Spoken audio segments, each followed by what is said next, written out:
दुनिया के लिए, दुनिया के संबंध में, दुनिया की दृष्टि में तुम बहुत बड़े ज्ञानी हो सकते हो। जगत में हो सकता है तुमने बड़ी गलतियां कर दी हो, पाप कर दिए हो, बहुत तुमने संकुचित जीवन जिया हो, बहुत अपनी संभावनाओं का गला घोटा हो, लेकिन उससे भी तुम्हारी संभावना जरा भी दूषित कलुषित नहीं हो जाएगी। श्री कृष्ण ने कहा था प्रभु, आज कह रहे हैं विभु। जो सिर्फ है नहीं, अनंत है, तो वो हो गया विभु। आत्मा जो तुम वास्तव में हो, वो न कुछ करती है, न किसी कर्म के फल को ग्रहण करती है। उसके लिए न पुण्य है न पाप है। आत्मा कभी पाई नहीं जाती, वो है। और उसके ऊपर एक सपने जैसा हमने संसार चला रखा है। हीरे को किसी ने लाल रंग के कागज से ढक रखा हो, किसी ने चांदी के कागज से ढक रखा हो, किसी ने धूल से ढक रखा हो। एक का जीवन धूल जैसा लगता है, एक का जीवन चांदी जैसा लगता है, एक का जीवन किसी रंग का लगता है। लेकिन ये जितना भी है ऊपर ऊपर, वो एक झूठा ज्ञान है, अज्ञान है। तुम वो हो जिस पर तुम्हारे किसी भी कर्म का, किसी भी भाव का, किसी भी रूप का कोई प्रभाव नहीं पड़ सकता।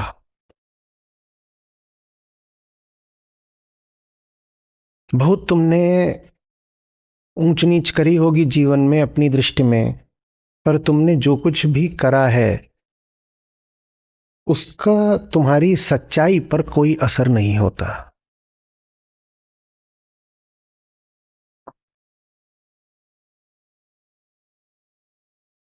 दुनिया के लिए, दुनिया के संबंध में, दुनिया की दृष्टि में तुम बहुत बड़े ज्ञानी हो सकते हो। इससे तुम्हारी आत्मा और विस्तृत नहीं हो जाएगी। और जगत में हो सकता है तुमने बड़ी गलतियां कर दी हो, पाप कर दिए हो, बहुत तुमने संकुचित जीवन जिया हो, बहुत अपनी संभावनाओं का गला घोटा हो, लेकिन उससे भी तुम्हारी संभावना जरा भी दूषित कलुषित नहीं हो जाएगी।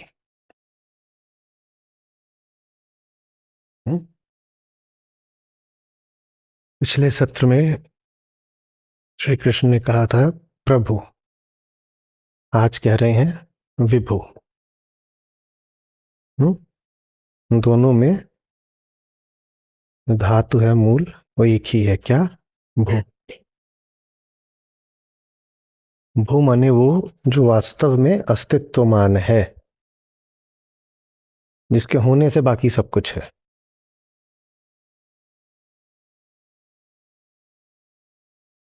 वहीं से भव भी संबंधित है। भव माने होना।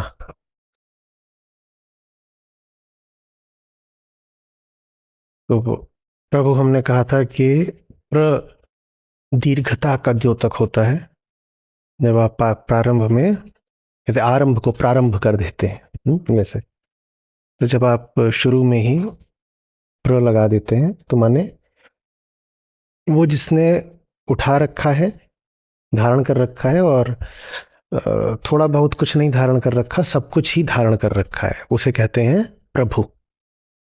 तो आत्मा का सूचक है प्रभु। तो वैसे ही विभु, विस्तार को इंगित करता है, व्यापकता। तो विभु माने जिसने इस पूरे विस्तार को अपने ऊपर उठा रखा है। जो सिर्फ है नहीं, अनंत है, तो वो हो गया विभु।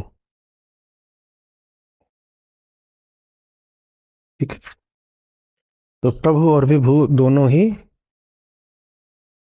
आत्मा की ओर इशारा कर रहे हैं।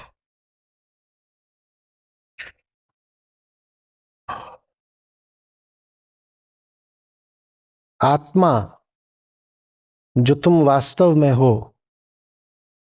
वो न कुछ करती है, न किसी कर्म के फल को ग्रहण करती है। तो उसके लिए न पुण्य है न पाप है। जो कुछ भी तुमने कमाया गंवाया है वो व्यवहारिक तल पर होगा।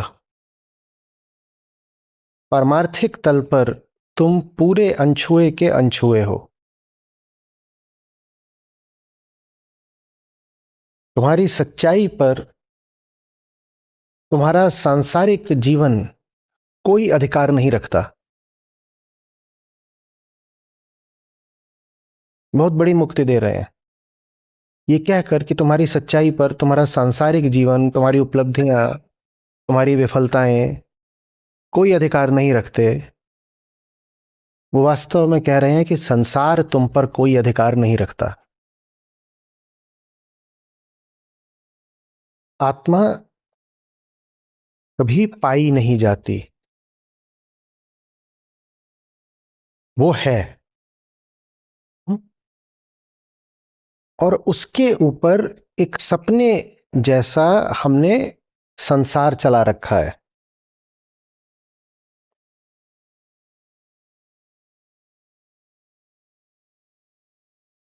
जैसे हीरे को किसी ने लाल रंग के कागज से ढक रखा हो,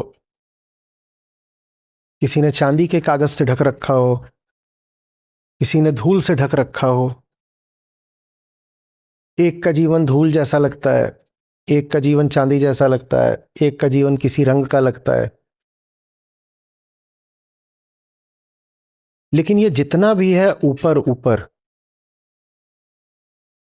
वो एक झूठा ज्ञान है, अज्ञान है।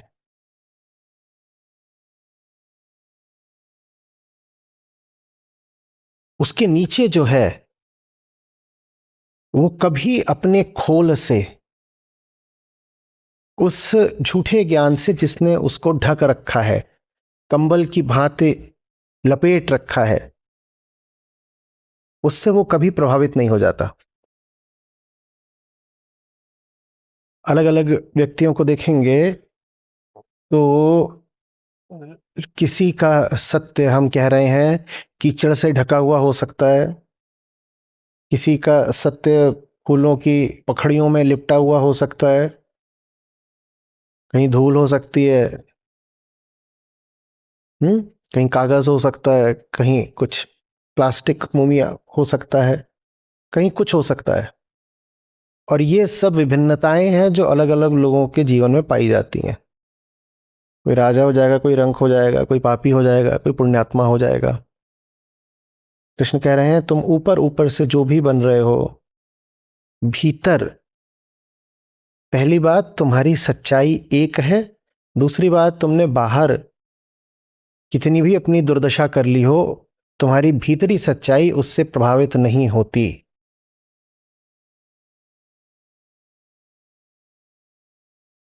वो सदा तुम्हें उपलब्ध है। हटाने की बात है, तुमने गुलाब की पंखुड़ियों से अपने आप को ढक रखा है तो वो गुलाब हटाना पड़ेगा। तुमने चांदी के वर्क से अपने आप को ढक रखा है तो वो हटाना पड़ेगा। बस हटाने जितनी दूरी है, उससे ज्यादा कोई दूरी नहीं है। मतलब जो कुछ भी चला है अभी तक उसका अंत तत्काल संभव है, क्योंकि पाना समय लेने वाली बात हो सकता है, पर हटाना एकदम तत्काल हो सकता है। पाने के लिए कुछ अतिरिक्त करना पड़ता है, हटाने के लिए कुछ अतिरिक्त करना छोड़ना पड़ता है। कुछ और करने जाओगे तो समय लगेगा, कुछ छोड़ने में क्या समय लगना है। ज्ञान भी अगर पाना हो तो समय लग जाएगा। पर झूठा ज्ञान पकड़ रखा हो उसको छोड़ने में क्या समय लगना है। जैसे 12 बजे आप कहते हो कि साल बदल गया, वैसे ही एक पल में इंसान बदल सकता है। अपनी ही तो मान्यता थी। 12 बजने से 1 सेकंड पहले मान्यता क्या थी? 2024। और 12 बज के 1 सेकंड पर क्या मान्यता है? 2025। कितना समय लगा छोड़ने में? पूरा साल बदल दिया एक पल में।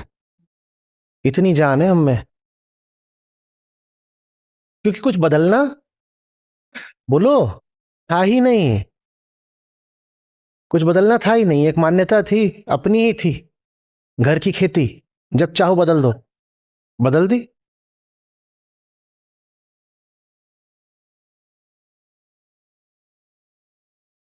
फरवरी बेचारी के पर कतर दिए हैं, उसके 28 ही होते हैं।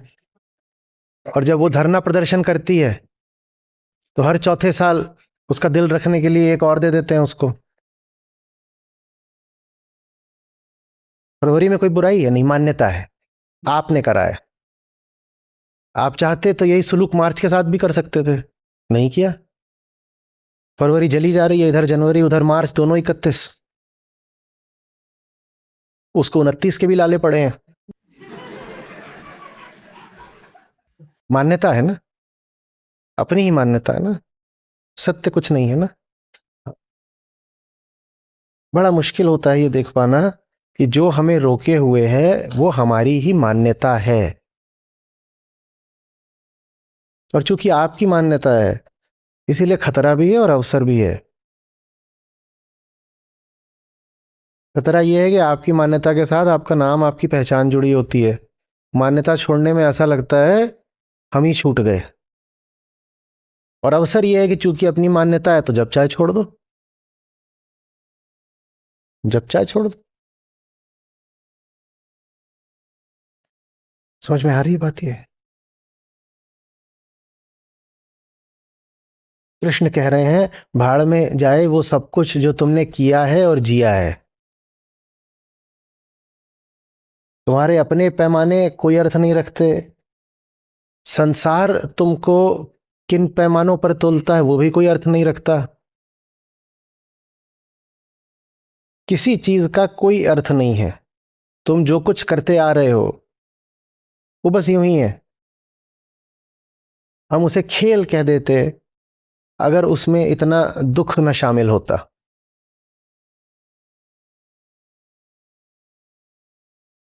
वो इस तरह से कह रहे हैं, समझ लो कि कहीं कोई स्टेडियम हो जैसे, उसमें 15-20 एकदम ऊधमी उद्दंड बच्चे, कोई दौड़ लगा रहा है, कोई बास्केटबॉल लेके उससे टेनिस की सर्विस कर रहा है, कोई टीटी की बॉल से क्रिकेट की बाउंसर मारने की कोशिश कर रहा है। कुछ भी कर रहे हैं, मर्जी है। और इस चक्कर में कोई आउट भी हो गया और रो भी रहा है। किसी ने बास्केटबॉल से एस मार दी है, उसको बहुत बड़ा पुरस्कार दे रहा है संसार। ये सब चल रहा है, बहुत देर से चल रहा है। और तभी अचानक कोई आता है और कहता है तुमने ये सब कुछ जितना भी करा है सबका स्कोर 0 है। जिसने बहुत जीत लिया वो भी शून्य है, जिसने कुछ नहीं जीत लिया वो भी शून्य है। क्यों शून्य है? क्योंकि तुम खेल को समझते ही नहीं, तुम न जाने क्या कर रहे हो। बास्केटबॉल से 6 घंटे से आप टेनिस खेल रहे हैं, बताइए आपका स्कोर कितना हुआ? जितना भी हुआ उसका कोई अर्थ नहीं है। श्री कृष्ण कह रहे हैं तुमने जो कुछ भी किया उसका कोई अर्थ नहीं है। खेला होगा तुमने 6 घंटे तक, या खेला होगा 60 साल तक, पूरी उम्र बिता दी होगी खेलने में, स्कोर 0 है। कुछ लोग रो पड़ेंगे, बड़ी मेहनत की, बहुत हासिल किया, ये कह रहे हैं कि स्कोर 0 है। पर जो ईमानदार होंगे वो हंस पड़ेंगे, वो कहेंगे इसका मतलब ये है कि जितना दुख इकट्ठा करा वो भी जीरो है। करी होगी अपनी ओर से बहुत मेहनत। बास्केटबॉल से सर्विस करोगे टेनिस की तो मेहनत तो बहुत लगेगी। हम्म। या हॉकी की गेंद से फुटबॉल खेलोगे तो टांग भी बहुत टूटेगी। टूटेगी। गोल्फ की गेंद से पिकल बॉल खेल रहे थे, या गोल्फ स्टिक लेके क्रिकेट खेल रहे थे, बार बार बोल्ड हो रहे हैं। कोई बात नहीं, कृष्ण कह रहे हैं इससे तुम्हारे करियर पे, रिकॉर्ड पे कोई धब्बा नहीं लगेगा। ये जितना स्कोर है ये सब अमान्य है। ये तुमने जो कुछ भी लिखा है इसकी गिनती गणना नहीं होने वाली, ये स्लेट पोंछ दी जाएगी। इसका कोई अर्थ नहीं है, इसे अपने ऊपर लेकर मत चलो। श्री कृष्ण कह रहे हैं तुम जो हो उसे ये सब कुछ ग्रहण करने की कोई जरूरत नहीं है।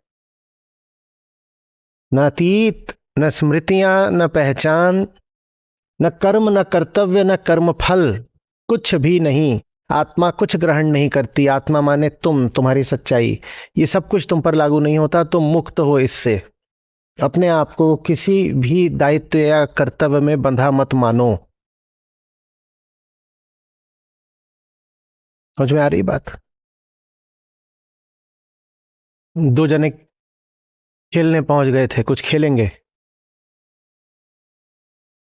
बैडमिंटन। बोले जो हारेगा वो 10,000 देगा। और बैडमिंटन खेल रहे हैं हॉकी स्टिक से, उसमें एक हार भी गया, दूसरा कह रहा है इसी नेट में मुंह दे के, तार गले में बांध के जिंदगी खत्म कर लूंगा, 10,000 मेरे पास है ही नहीं। श्री कृष्ण कह रहे हैं ये जो भी हुआ था ये खेल था, और बड़ा भद्दा खेल था। ना वो हारा है ना तुम जीते हो। दोनों को खेल पता ही नहीं है, तो हम कैसे कह दें कौन हारा कौन जीता? जिसको खेल पता होता वो खेल से मुक्त हो जाता। जिसको खेल पता होता वो खेल में दुख नहीं पाता। तुम में से किसी ने इस खेल में खूब भोग भोग करके सुख पाया है, किसी ने दुख पाया है, पर दोनों बातें बताती हैं कि दोनों को समझ नहीं आया है।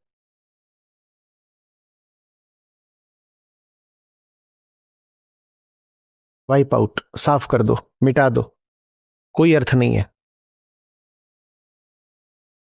प्रकृति के क्षेत्र में जो कुछ भी हो रहा है उसका आत्मा के लिए कोई अर्थ नहीं है। आप बड़े हो, छोटे हो, नर हो, नारी हो, युवा हो, वृद्ध हो, अमीर हो, गरीब हो, अच्छे हो, बुरे हो, आप इन सारी बातों से मुक्त हो।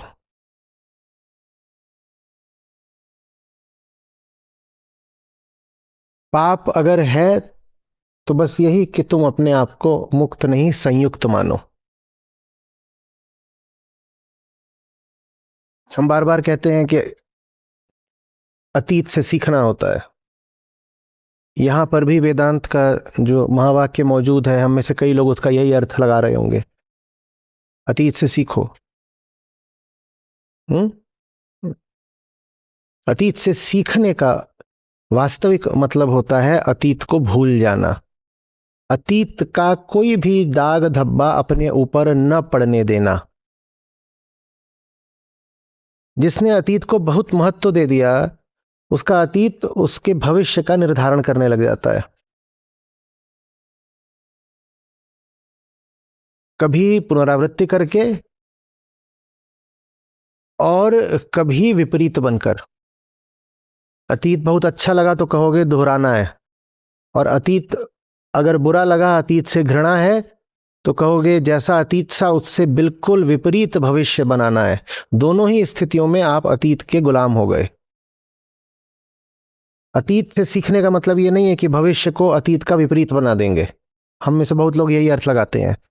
अतीत की गलतियां मत दोहराना माने अतीत में जो करा उससे उल्टा करना। उल्टा नहीं करना।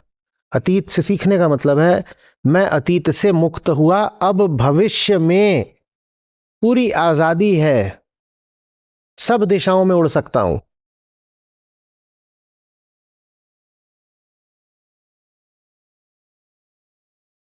दो 2024 से मुक्त होना चाहेंगे?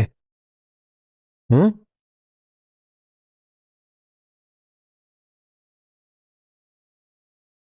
यह ऐसा है कि जो सपना चल रहा है उसकी धारा बहती ही रहेगी।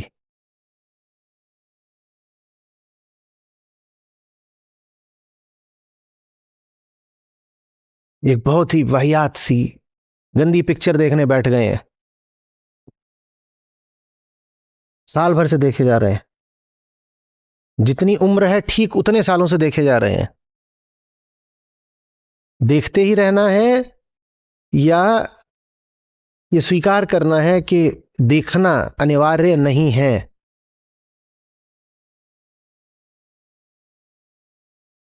कि आप बंधे नहीं हुए हैं कुर्सियों से। आप बस जन्म के पहले ही क्षण से वही पिक्चर चल रही है तो ऐसा लगता है वो फिल्म नहीं है, जिंदगी है। जो चीज सदा से देख रहे हो वो अनिवार्यता सी लगने लग जाती है ना। सदा से सांस ले रहे हैं, सदा से आकाश है, सदा से पृथ्वी है, सदा से फूल पौधे हैं, सड़क है, लोग हैं, तो लगता है ये सब तो हैं ही, तथ्य हैं। नहीं, ऐसा नहीं है। मन की धारा में जो बह रहा है वो तथ्य नहीं है। तथ्यों का कोई विकल्प नहीं होता। मन में जो है उसका विकल्प मौजूद है। उठा जा सकता है, छोड़ा जा सकता है। श्री कृष्ण कह रहे हैं तुम्हें पता नहीं है लेकिन तुम आज भी अनछुए हो। तुम पर कोई धब्बा नहीं लग रहा है। तुम आत्मा हो, आत्मा ने कुछ भी ग्रहण करा ही नहीं है। किसी ने डाल दी होगी बहुत गंदगी तुम्हारे ऊपर, या तुमने स्वयं ही डाल ली होगी बहुत गंदगी अपने ऊपर। पर ये तुम्हारे भी अधिकार में नहीं है कि तुमने जो कुछ अपने साथ किया वो तुम्हें भीतर से मैला कर दे। तुम वो हो ही नहीं जो भीतर से मैले हो सकते हो।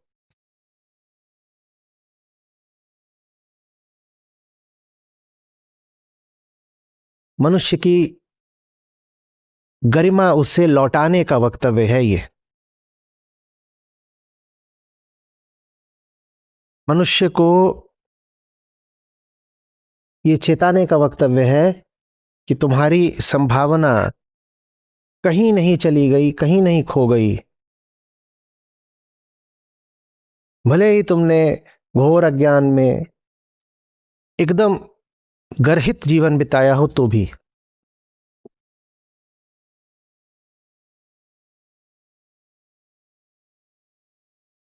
मुझ में आ रही है बात ये। खेल लिए होंगे खेल, सपने में बहुत कुछ हम कर लेते हैं। उसका कोई बकाया थोड़ी चुकाते हैं जगने के बाद। या चुकाते हो?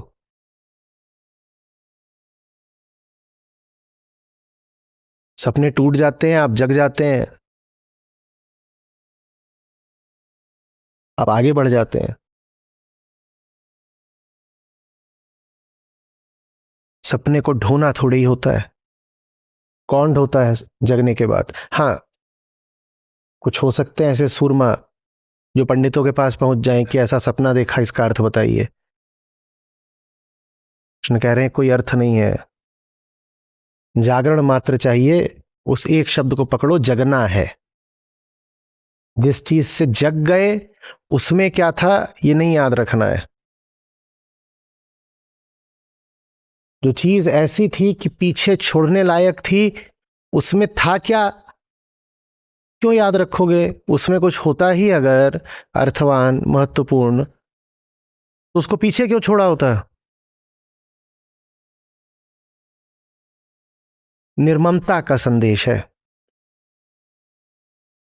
जगना माने छोड़ना, और जो छोड़ दिया उसको क्या याद रखना। और याद अगर अभी रख रहे हो तो जगह ही नहीं हो।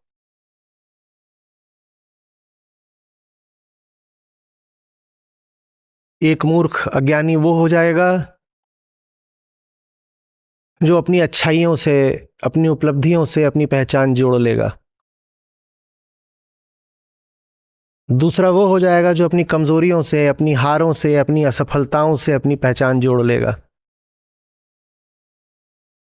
कृष्ण कह रहे हैं तुमने क्या हारा क्या जीता उसमें से कुछ भी तुम्हें स्पर्श नहीं कर सकता।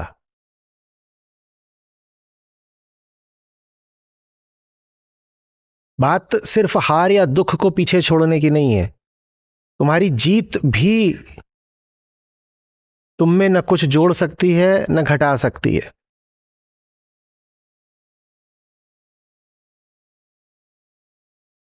एक बार ये जान जाते हैं तो फिर स्थितियों, शरीर और समाज का गुलाम बनना आवश्यक नहीं लगता, क्योंकि कोई देगा भी तो दी हुई चीज बहुत महत्व की नहीं होगी। जब वो हमें छू ही नहीं सकती तो उसका कितना महत्व है।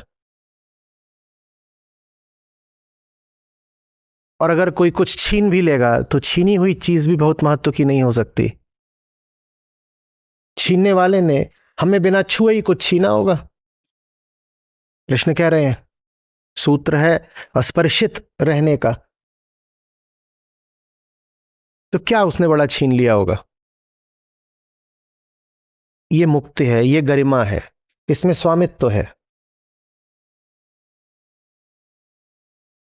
हुँ? नहीं तो सर झुका रहता है, डर बहुत रहता है। हमें उसका ही नहीं डर रहता जो कुछ ले जाएगा, बड़ा भारी डर लगता है उससे जो कुछ देने वाला है।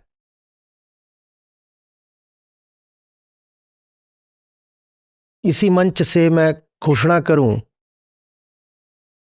कि आप में से जो सबसे होनहार छात्र रहे हैं उनको आज सम्मानित किया जाएगा।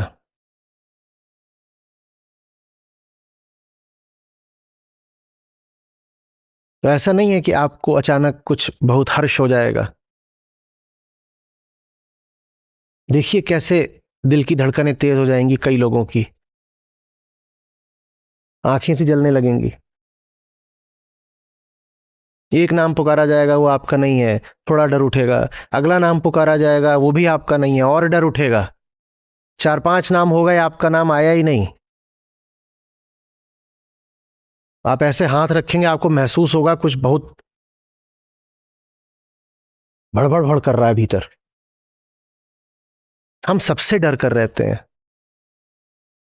जो ही प्रकृति माने संसार माने समाज से संबंधित रहेगा, और संबंधित होने का अर्थ ही होता है आश्रयता, क्योंकि हम संबंध बनाते ही हैं पूर्णता के लिए। जो ही संबंधित रहेगा वो डरा हुआ रहेगा। दिल की धड़कनें एक बराबर होंगी। यहां मंच से घोषणा हो जाए कि 5 नाम मैं बताने वाला हूं, 5 चोर पकड़े गए हैं। पहला नाम बताया जाएगा, आप पाएंगे धड़कनें तेज हो रही हैं। दूसरा बताया जाएगा, वहां भी तेज होंगी। और मैं कहूं 5 लोगों को पुरस्कृत किया जाएगा, उसमें भी धड़कनें तेज होंगी। दोनों में साझी बात क्या है? आपने अपनी हस्ती को किसी के द्वारा दिए गए सम्मान या अपमान पर आश्रित बना लिया है। ये गरीबी है, ये गरिमाहीनता है। कृष्ण आपको इससे मुक्त कर रहे हैं। कृष्ण कह रहे हैं तुम्हें कुछ मिल जाए वो भी तुम्हें स्पर्श नहीं कर सकता। तुम हो ही वो नहीं जिसको अधिकार है संसार से कुछ भी ग्रहण करने का। अनंत बेचारे पर ये बड़ी पाबंदी लगी हुई है ना, वो अनंत है तो उसमें कुछ जुड़ नहीं सकता। कुछ जुड़ा तभी माना जाएगा जब जोड़ने के पश्चात कुछ परिवर्तन आ जाए, है ना। 8 में 2 जोड़ा तो 8 8 नहीं रहा, 8 क्या हो गया?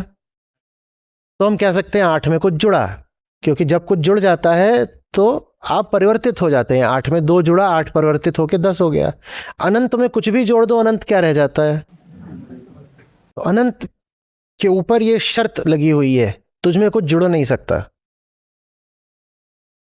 वो शर्त आपके ऊपर है, आप में कुछ नहीं जुड़ सकता, कृष्ण कह रहे हैं। तो कौन से पुरस्कार से तुम बड़े आदमी बन जाओगे?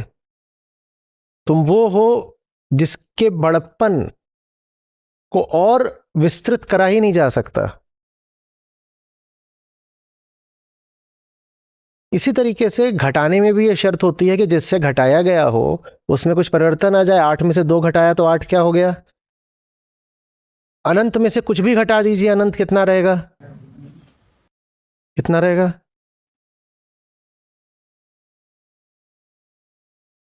क्या कहते हैं उपनिषद?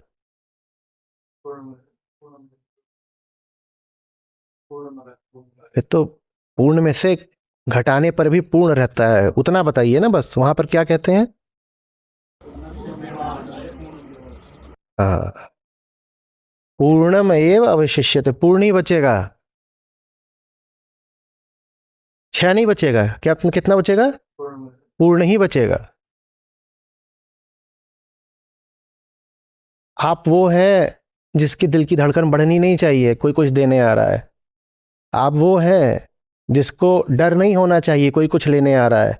तुम मेरा सब कुछ भी ले जो, पूर्णस्य पूर्णमादाय पूर्णमेव अवशिष्यते, मेरा तुम सब कुछ भी ले लो, मैं उतना ही रहूंगा जितना अभी हूं।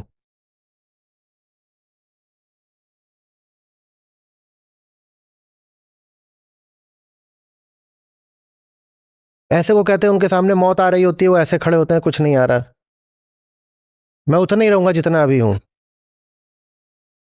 और यहां अब समझ में नहीं आता कि कृष्ण बोल रहे हैं कि बुद्ध बोल रहे हैं, क्योंकि मौत तो सब कुछ ले जाती है, सिर्फ एक है जिससे मौत कुछ नहीं ले जा सकती, जिसके पास कुछ हो ही ना। तो ऐसा लगता है ऐसे बात शून्यता की हो रही हो, पर वही बात पूर्ण पर भी लागू होती है। शून्य के पास कुछ है नहीं देने के लिए, और पूर्ण से कुछ भी ले लो वो पूर्ण ही रहेगा। तो बात दोनों पर एक ही लागू हो जाती है। क्या कोई ले जाएगा?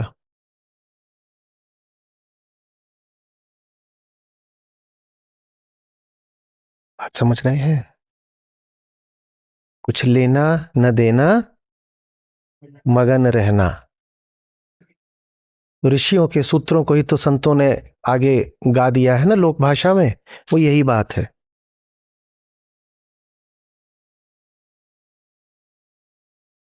व्यापार करने नहीं आए हैं जगत में कि लेंगे, कि देंगे, फिर मुनाफा गिनेंगे, कि नुकसान को रोएंगे। ये सब बाहर बाहर चल रहा है, भीतर हम अपने आप में संपूर्ण हैं।